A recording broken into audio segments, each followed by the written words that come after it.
They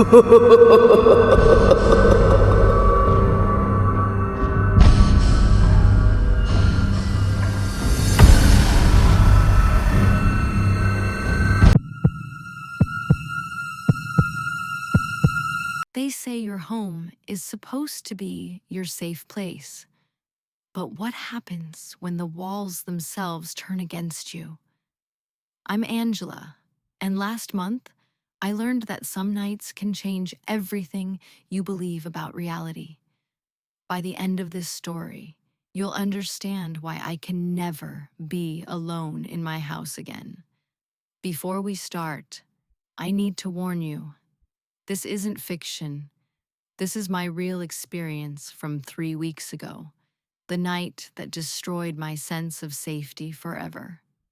You're about to hear about doors slamming on their own, objects flying across rooms with impossible force, and shadow figures that hunt in the darkness. If you're easily scared, maybe watch this with the lights on. My name is Angela Rodriguez. I'm 17, and I live in what used to be a normal house in suburban Michigan. My parents, Lisa and Mike, are typical middle-class Americans. Mom's a nurse, dad fixes cars, and our biggest family drama is usually arguing over what to watch on Netflix. We're not the kind of people who believe in ghosts or supernatural stuff. We're practical, logical, and skeptical of anything that can't be explained by science. That all changed on October 15th, a Friday night that started perfectly normal. My parents had planned their first date night in months, dinner and a movie to celebrate their wedding anniversary. Angela, we'll be back around midnight, Mom said, applying lipstick in our hallway mirror. There's leftover pizza in the fridge, and you have all our phone numbers. Dad looked guilty about leaving me alone. Are you sure you're comfortable staying by yourself? We can cancel if you want. I practically pushed them out the door. Go have fun. I'm 17, not 7. I can handle one night alone. Famous last words. The evening started exactly how I expected. I settled on the couch with pizza and started binge-watching my favorite show. Our house felt cozy and familiar. The same creaky floorboards, humming refrigerator, and ticking clocks I'd grown up with. Around 9:30, I headed upstairs to my room to work on homework. That's when things began to change. The first sign was the temperature. My room suddenly got freezing cold, like someone had opened a window in winter, but all the windows were closed. I grabbed a sweater and kept studying. But then I heard footsteps in the hallway, heavy, deliberate steps pacing back and forth outside my door. Mom! Dad! I called out, thinking they'd come home early. Silence. I opened my door to check. The hallway was empty, but the air felt thick and wrong. Over the next hour, our house transformed into something I didn't recognize. Doors I'd left open were now closed. Books fell off shelves in rooms I hadn't entered. The kitchen faucet turned on by itself. Family photos on the mantel were flipped face down. I tried to rationalize everything. Old houses settle. Pipes make noise. Maybe I'd forgotten which doors I'd opened. But deep down, I knew something was seriously wrong. Then I heard the voices. Whispers coming from inside the walls, urgent conversations I couldn't understand but somehow knew were about me. The voices moved through the house, staying just ahead of me as I searched for their source. That's when I decided to call my parents and ask them to come home immediately. As I reached for my phone, it flew across the room and shattered against the wall like someone had thrown it with incredible force. I stood there shocked, staring at the broken pieces of my only connection to help. Every light in the house started flickering rapidly, and the whispers grew louder, more insistent. That's when I saw them. Shadow people. At first, just dark shapes in my peripheral vision. But they became clearer, more solid. Tall figures with human shapes, but no features except hollow, empty eye sockets that stared at me with obvious hatred. They moved through rooms without making sound, gliding like they were floating just above the floor. The supernatural assault began. Objects launched through the air. Books, picture frames, kitchen knives, all aimed directly at me. I ducked and ran, but the activity followed me everywhere. Windows rattled violently, doors slammed like gunshots. The temperature swung from freezing to burning hot in seconds. These shadow figures were hunting me, coordinating their attack through those whispered voices. I realized staying inside was impossible. Whatever these things were, they controlled the house completely. In desperation, I ran outside to our backyard, hoping the open air would give me safety. For a moment, the cool night felt like salvation. I could breathe again, but my relief lasted maybe 30 seconds. The shadow figures emerged from the house and surrounded me in the yard. They formed a circle, their hollow eyes glowing with malevolent intent. The whispers became a chorus of voices all speaking at once. Trees swayed violently despite no wind. The temperature plummeted so fast I could see my breath. I was trapped, alone, facing something that shouldn't exist. The entities moved closer, reaching out with hands made of living darkness. I remember falling to my knees on the cold grass, completely overwhelmed by terror. The voices reached a crescendo that sounded like dozens of people screaming. Then everything went black. "Angela! Angela, wake up!" My mom's panicked voice brought me back to consciousness. I was lying on the grass with my parents kneeling beside me, their faces filled with fear and confusion. "What happened to you? We found you unconscious in the backyard." Dad was already calling 911. "The house is completely trashed inside," he told the dispatcher. "Furniture overturned, objects scattered everywhere. We don't know if there was a break-in or what happened." I tried to explain about the shadow people and flying objects, but my words came out as confused mumbles. They thought I'd been attacked by intruders. Police found no evidence of forced entry. No fingerprints, no stolen items, nothing that explained the chaos inside our house. The paramedics said I was physically unharmed but suffering from severe psychological trauma. Sometimes extreme stress can cause vivid hallucinations, the doctor explained to my parents. Young people can have panic attacks that create very realistic false memories. That was 3 weeks ago. My parents still think I had a mental breakdown that caused me to imagine everything. They've been incredibly supportive. Therapy sessions, security systems, promises I'll never be alone again. But they can't accept that what I experienced was real supernatural activity. I've spent hours researching online and found hundreds of similar stories. Shadow people, poltergeist attacks, objects moving on their own. The details are too consistent across different accounts to be coincidence. I know what I saw, what I felt, what hunted me through my own home that night. My parents saved my life by coming home when they did. If they'd been any later, I don't think I would have survived whatever those entities had planned for me. I'll never take their protection for granted again.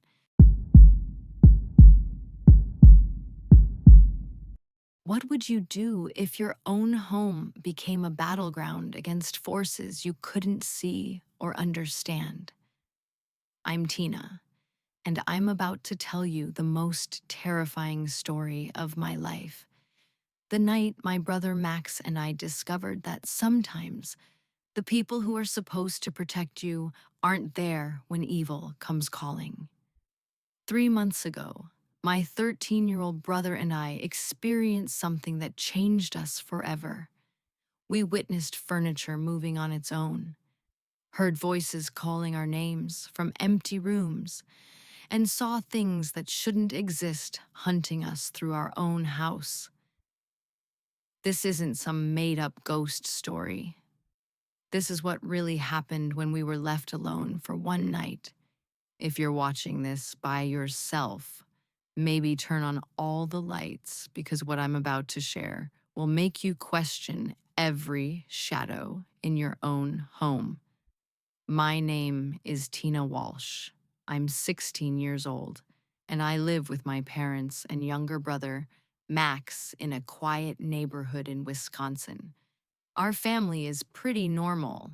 Dad works construction, mom manages a dental office, and Max and I are typical siblings who fight over the TV remote and argue about whose turn it is to do dishes.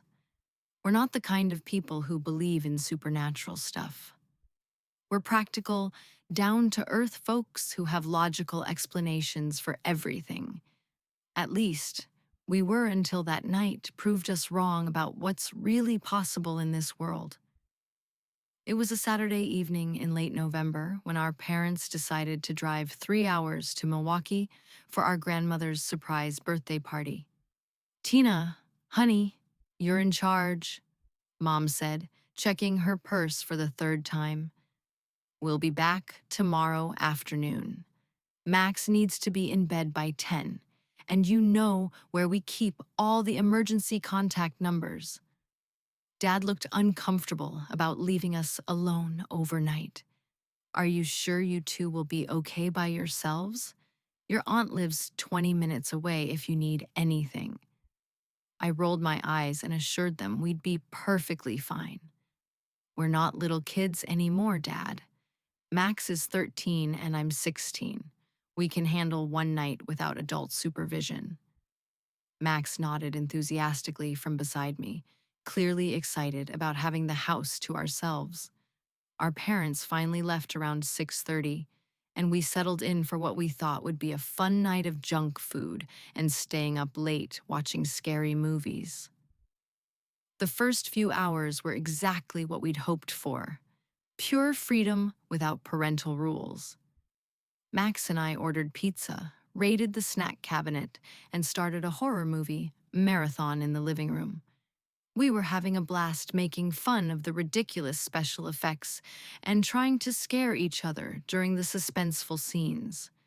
"This is so fake," Max laughed, as a obviously rubber monster chased actors through a haunted house.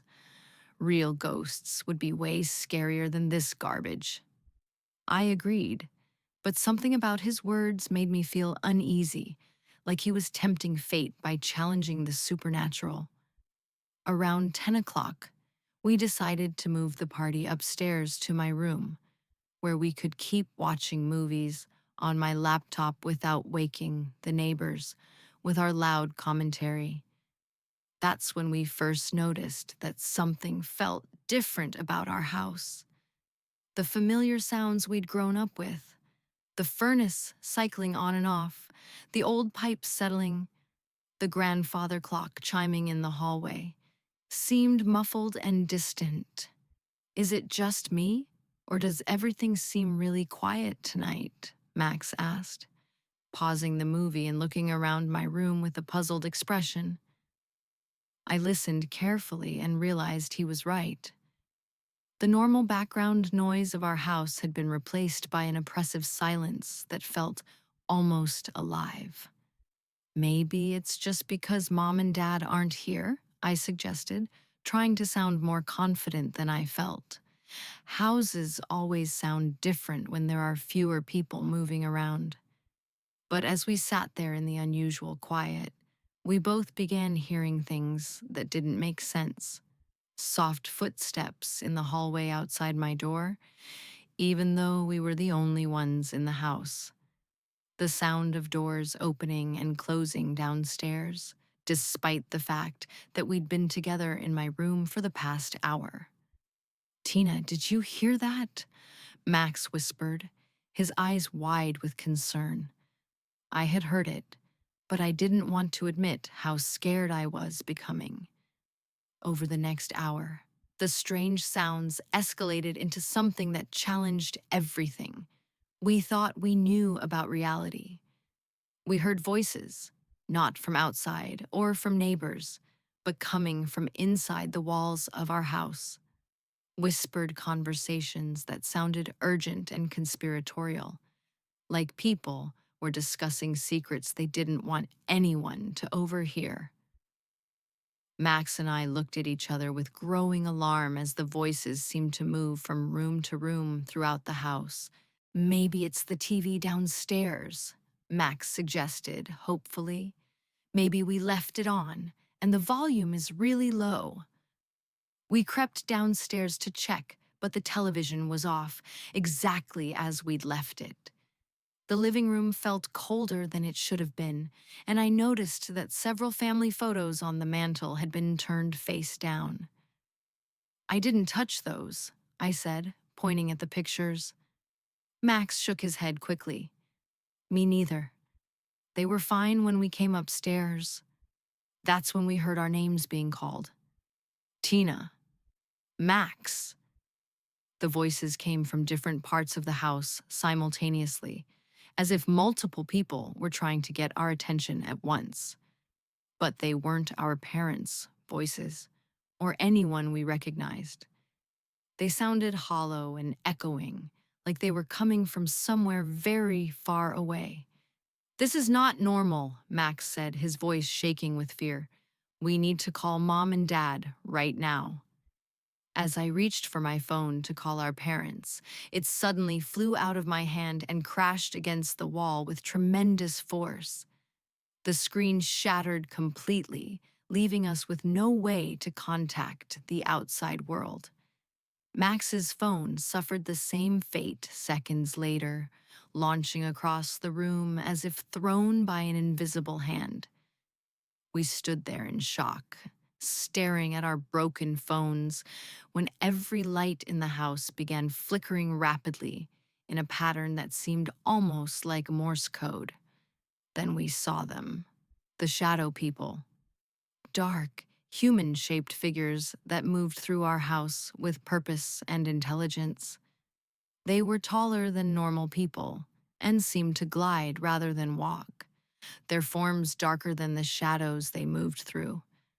When one of them turned directly toward us, we saw hollow eye sockets that contained nothing but infinite emptiness, staring at us with unmistakable malevolent intent.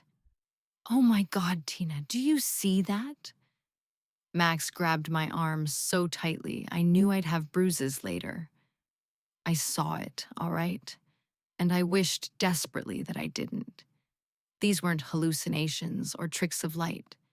These were actual entities moving through our house, and they were focused entirely on us. The supernatural assault began immediately. Objects throughout the house started flying through the air with violent force. Books, picture frames, kitchen utensils, even heavy furniture, all aimed directly at Max and me.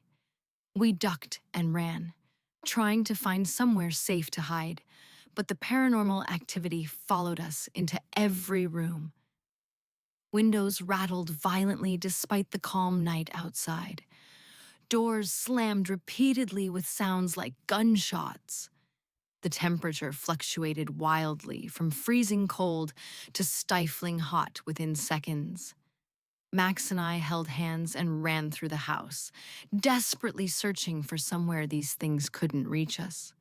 But everywhere we went, the shadow figures followed, multiplying and becoming more aggressive. They communicated with each other through those same whispered voices we'd heard earlier, apparently coordinating their attack against us. They're everywhere, Max cried, his face pale with terror. What do they want from us? I didn't have an answer, but I knew we couldn't stay inside the house any longer.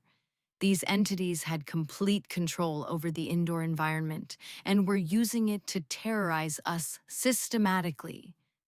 We have to get outside, I told Max, grabbing his hand and pulling him toward the back door. Maybe they can't follow us out there. We burst through the back door into our yard, gasping in the cold night air like drowning people who'd finally reached the surface. For a brief moment, I thought we'd found safety. The oppressive atmosphere that had filled our house was gone, replaced by normal autumn air that felt clean and refreshing. Are we safe now? Max asked, looking back at our house with wide, frightened eyes. Our relief lasted maybe 30 seconds. The shadow figures emerged from the house and began surrounding us in the backyard, moving with that same gliding motion that defied natural laws. They formed a loose circle around Max and me, their hollow eyes glowing with hunger and malice. The whispered voices became a chorus of sounds that seemed to come from everywhere at once. Trees swayed violently, despite the complete absence of any wind. The temperature dropped so rapidly that our breath became visible in steamy puffs. Max pressed against my side, trembling with fear as the supernatural entities closed their circle around us. "Tina, I'm scared," he whispered, his voice barely audible above the otherworldly sounds filling our backyard.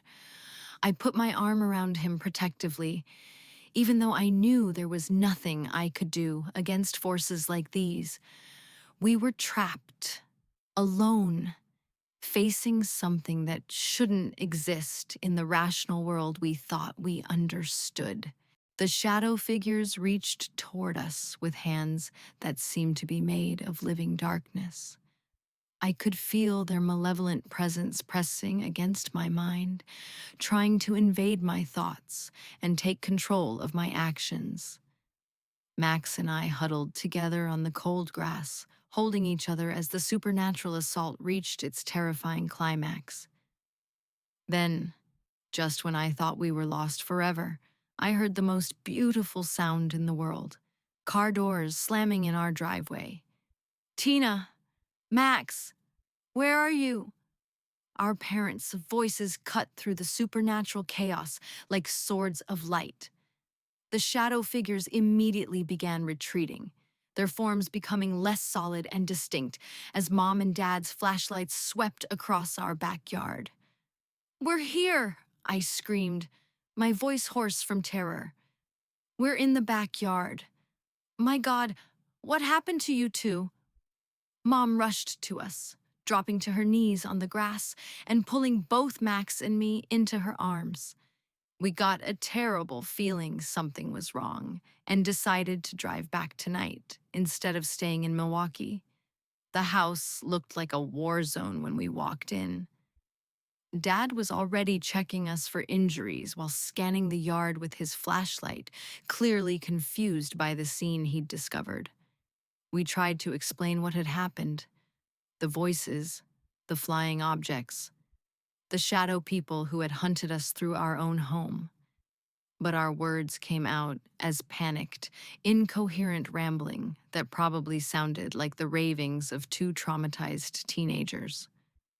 "You must have been having nightmares," Dad suggested gently. "Sometimes stress and fear can create very vivid shared hallucinations, especially when you're alone in an unfamiliar situation." The police found no evidence of intruders or break-ins when they investigated our house. Officers documented the overturned furniture and scattered objects throughout every room, but they attributed the damage to either vandalism by someone with access or a possible gas leak that had caused us to act erratically before collapsing outside. Sometimes, environmental factors can cause people to experience hallucinations and memory disturbances, the emergency responders explained to our worried parents. "They say blood is thicker than water," But what happens when that bond becomes a curse? I'm Stella, and I'm about to tell you how my sister Lucy and I learned that some houses don't just have memories, they have appetites. By the end of this story, you'll understand why we're both lying in hospital beds and why the doctors can't explain what's slowly killing us. Before I start, I need you to know this isn't some creepy pasta or urban legend. This is my real experience from 2 weeks ago, the night that changed everything for my family. You're about to hear about shadows that move independently, voices that call from empty rooms, and a darkness that literally infected our bodies. Lucy and I are telling this story from our hospital room because we need people to know the truth. If you're easily scared, maybe watch this with someone else because what happened to us might be happening to others right now. My name is Stella Parker. I'm 19 years old, and my sister Lucy just turned 16. We live in what used to be a beautiful Victorian house in Salem, Oregon, with our parents, Jennifer and Robert. Dad's a mechanic, and Mom works at the local bank. They're hardworking, practical people who raised us to be skeptical of anything that can't be proven with facts. We were never the kind of family that believed in ghosts or supernatural nonsense. We had logical explanations for creaky floorboards, strange sounds, and things that went bump in the night. That all changed on October 20th, a Friday evening that started like any other. Our parents had planned a romantic weekend getaway to Portland for their 15th wedding anniversary. Girls, we'll be back Sunday evening, Mom said, packing her overnight bag with unusual excitement. There's money for pizza delivery, and you have all our contact information. Dad looked hesitant about leaving us alone for 2 nights. Are you absolutely sure you two will be okay by yourselves? We can cancel the hotel and go another time. Lucy and I practically shoved them out the door. Go have fun, I insisted. We're adults now. We can handle a weekend alone. Lucy nodded enthusiastically. Besides, it'll be like a sleepover party, just the two of us. They finally left around 6 o'clock Friday evening, and we waved goodbye from the front porch, excited about our independence. Friday night was exactly what we'd hoped for. Pure sisterly bonding without parental supervision. Lucy and I ordered Chinese takeout, painted our nails, and started a marathon of romantic comedies in the living room. We were having the best time gossiping about school drama and planning what we'd do with our weekend freedom. This is so much better than having Mom and Dad hovering over us all the time, Lucy laughed, throwing popcorn at the TV during a particularly cheesy movie scene. I agreed completely, feeling mature and responsible as the older sister in charge. But as Friday night turned into Saturday morning, things began to change in subtle ways that made my skin crawl. Around midnight, we started hearing sounds that didn't match the normal creaks and settles of our old house. Footsteps in the hallway when we were both on the couch, doors closing upstairs when we hadn't been near them, the sound of running water from the kitchen, even though we could see the sink was dry. Did you hear that? Lucy asked, pausing our movie and looking toward the staircase with a puzzled expression. I had heard it. Clear, deliberate footsteps pacing back and forth in the upstairs hallway. Maybe it's just the house settling, I suggested, trying to sound more confident than I felt. Old Victorian houses make weird noises all the time. But Lucy shook her head, her face scrunched with concern. Stella, I've lived here my whole life, and I know every sound this house makes. That was different. We sat in tense silence for several minutes, listening carefully, but the footsteps had stopped. Let's just go to bed, I decided. We're probably just freaking ourselves out because we're alone. Saturday passed normally during the daylight hours. Lucy and I slept late, made pancakes for brunch, and spent the afternoon reading and doing homework in the sunny living room. But as evening approached, that oppressive atmosphere returned stronger than before. The temperature in certain rooms dropped dramatically for no reason, while other areas became uncomfortably warm despite the thermostat being unchanged. We found family photos turned face down, books scattered on the floor, and cabinet doors standing open, even though we were certain we'd close them. Saturday night brought phenomena that shattered our rational worldview completely. Lucy and I were watching TV in my bedroom when we started hearing voices, whispered conversations coming from inside the walls that sounded urgent and conspiratorial. "Stella, do you hear people talking?" Lucy asked, her voice tight with fear. I heard them too, though I couldn't make out specific words. The voices seemed to move through the house, discussing something in tones that made my blood run cold. Then we heard our names being called.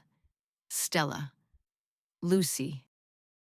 The voices came from downstairs, echoing through the house with hollow, otherworldly tones that definitely weren't our parents'. Lucy grabbed my arm so hard I knew I'd have bruises. "That's not Mom and Dad," she whispered, her face pale with terror.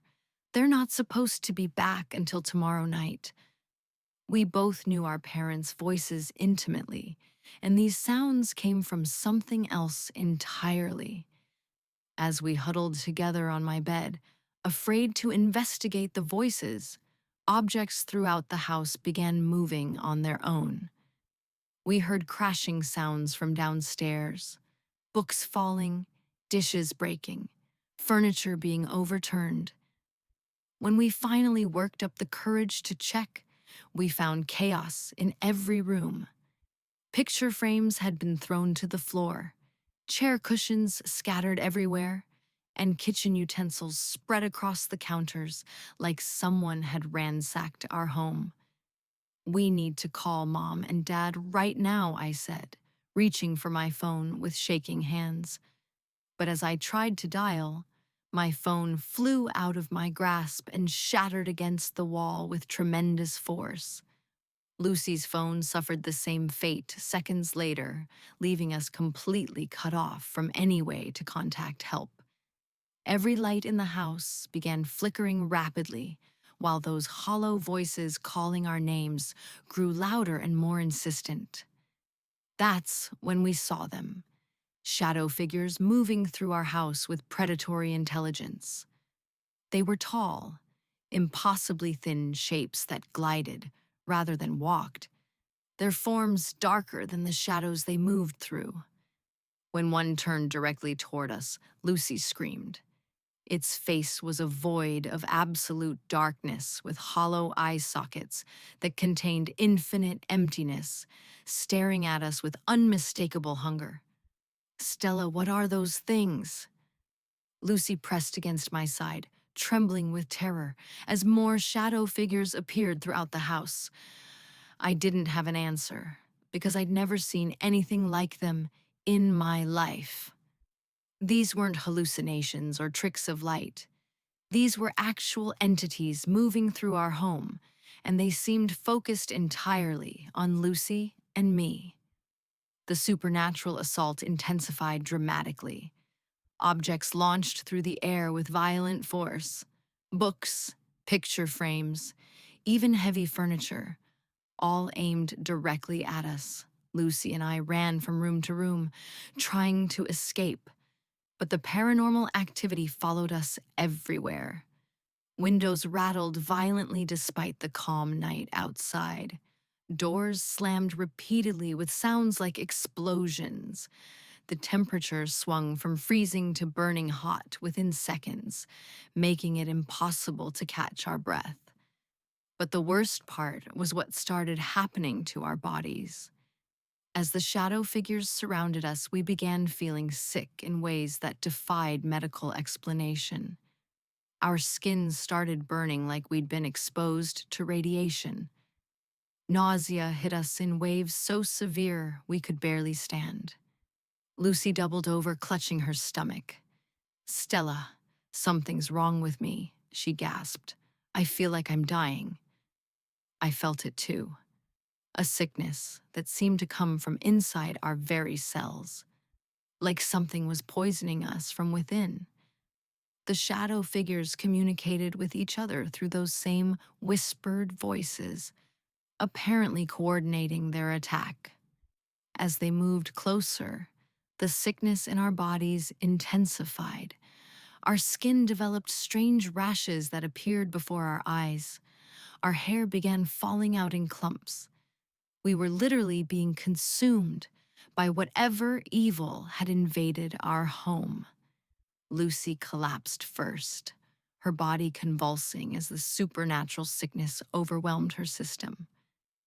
"Help me," she whispered, her voice barely audible. I can't breathe."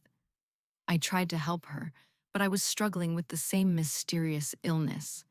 My vision was blurring, my heart was racing, and I could feel my strength draining away like someone had opened a valve and let my life force pour out. The shadow figures closed in around us as we lay on the living room floor, too weak to run or fight back. I could feel their presence pressing against my mind, trying to invade my thoughts and take control of my consciousness. "Lucy, stay with me," I managed to say, reaching for my sister's hand. "Don't let them win." But we were losing the battle. Whatever these entities were, they were literally feeding off our life energy, making us sicker. With every passing minute, I felt myself slipping away into darkness when suddenly I heard car doors slamming in our driveway. "Girls, we're home." Our parents' voices cut through the supernatural chaos like beacons of light. The shadow figures immediately began retreating as Mom and Dad's footsteps approached the house. But the damage had been done. Lucy and I were both critically ill with symptoms no doctor could explain. Our parents found us unconscious on the living room floor. That was 2 weeks ago, and Lucy and I are still in the hospital while doctors try to figure out what's wrong with us.